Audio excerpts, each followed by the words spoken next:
sehän on niin semmoista käytäntöön sidottua se tietotaito, mitä nyt tarvii täällä elämiseen ja luonnon hyödyntämiseen. On sitten kyse poronhoidosta vai kalastuksesta vai metsästyksestä, että se ei säily, jos sitä ei voi tehdä. Ja sitten toisaalta kaikki nämä kilpailevat maankäyttömuodot ja ympäristömuutokset ja luontokato, niin ne sitten vie sitä elintilaa ja liikkumatilaa sieltä niistä perinteistä. Muutoksien ja muiden vaikutusten niin kuin yhteisvaikutushan se kasautuu.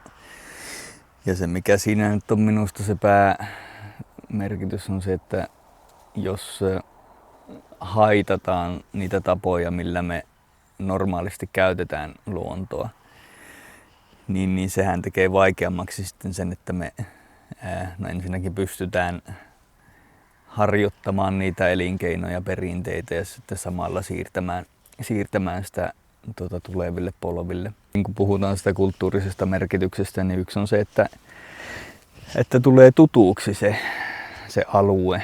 Ja jos nyt Tenosta puhutaan, niin Teno ja sen eri paikat ja pohjanmuodot ja paikan nimistö ja merkitykset ja jopa tapahtumat. Tietenkin oppii sitä luonnon lukemista ja virran lukemista, sitä miten lohi käyttäytyy ja ajattelee ja tosiaan luo sen yhteyden niihin paikkoihin. Että minusta se on aika surkea, että täällä niin kuin minunkin ikäluokasta monet ei tiedä näitä paikan nimiä tässä Tenossa.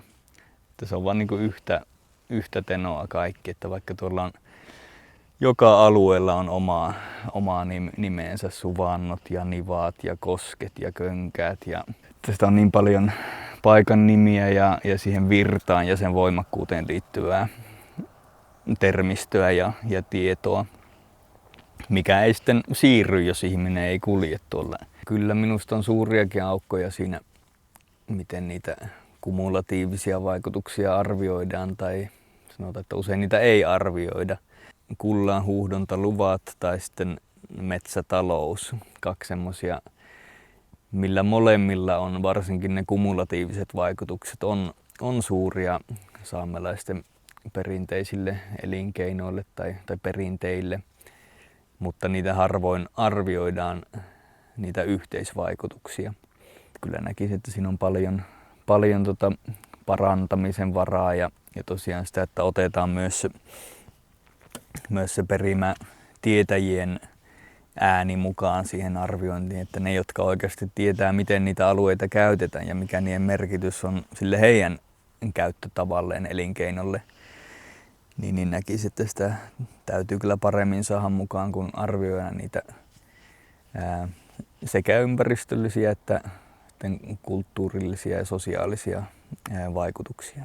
Kyllähän se on pitkälti siitäkin kiinni, että millaiset vaatimukset on jollekin niin kuin ympäristövaikutusten selvitykselle tai niin, sosiaalis-kulttuurillisvaikutusten selvitykselle, että mitä vaaditaan, millaista pätevyyttä vaaditaan, vaaditaanko osallistamista. Sehän on yksi aihepiiri, minkä kanssa me saamelaisneuvostossa tehdään töitä, on se tiedon yhteistuotanto ja se, miten ylipäänsä niin kuin tutkimuksessa ja tosiaan tiedon tuotannossa, miten siinä tulee ottaa huomioon myös perimätieto ihan niin kuin alusta asti, jopa sieltä asti, että kun mietitään, että mitkä on ne tiedon tarpeet ja sitten se, että miten yhdessä tuotetaan tietoa, mitkä on ne toimivat tavat toimia yhdessä niin kuin eri alojen tutkijoiden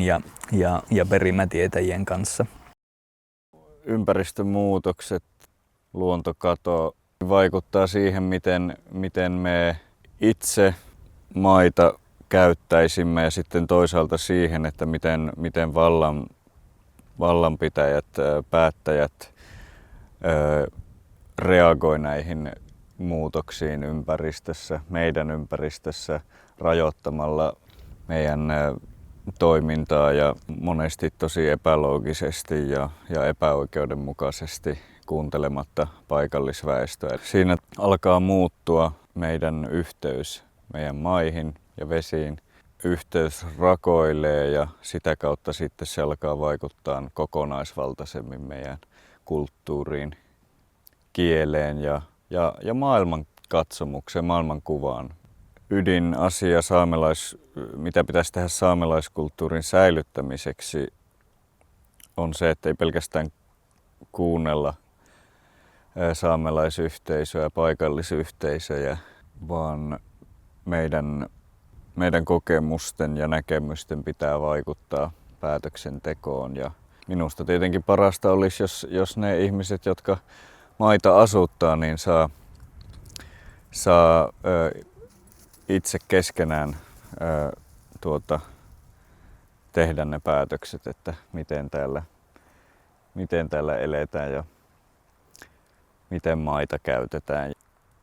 No taiteilijana minun työnäni on aistia semmoista liikehdintää, pinnanalaisuutta, pulssia, sitä yhteisön tilannetta ja erisuuntaisia virtauksia ja ei pelkästään tuoda niitä esille, vaan myös jotenkin ynnäillä ja ehkä tuoda semmoisia kulmia, mitkä ehkä semmoisessa jokapäiväisessä keskustelussa jää vähemmälle huomiolle ja uneksua ja spekuloida. Mutta sitten yksinkertaisemmin voi myös sanoa, että tuoda asioita näkyviin. Luonnonmuutokset ja erilaiset maankäytön ristiriidat eri maankäyttömuotojen välillähän vaikuttavat saamelaisten arkeen, päivittäiseen elämään. Esimerkiksi jos puhutaan vaikka kaivoshankkeista, niin meillä menee aivan tuhottomasti aikaa miettiessä, että miten me saamme suojeltua meidän luontoamme esimerkiksi kaivostoiminnalta. Mutta totta kai se näkyy myös siellä yhteisön sisällä, ihmisten välisissä suhteissa. Huoli ja pelko oman kulttuurin ja elinkeinon kannalta vaikuttaa ihmisten välisiin suhteisiin, ihmisten mahdollisuuteen jatkaa elinkeinojaan, harjoittaa omaa kieltään ja kulttuuriaan. Saamelaisnuorten asema ilmastonmuutoskeskustelussa ja totta kai myös sitten näistä päätöksistä päätettäessä on erittäin huono. Meidän nuorilla ei ole pysyviä rakenteita, esimerkiksi saamelaiskäräjien nuorisoneuvostoa lukuun ottamatta, miten me voimme olla vaikuttamassa valtion tasolla, kansallisella tasolla tähän päätöksentekoon. Meidän nuoret on myös tämmöisessä risteyksessä, eli nyt joko nuoret jatkaa elinkeinon parissa tai he lopettaa sen. Me nähtiin näiden katastrofaalisten lumiolosuhteiden vuoksi erityisesti poronhoidossa epävarmuutta nuorten keskuudessa, mutta tämä näkyy kaikissa elinkeinoissa, käsitöissä, kalastuksessa, marjastuksessa.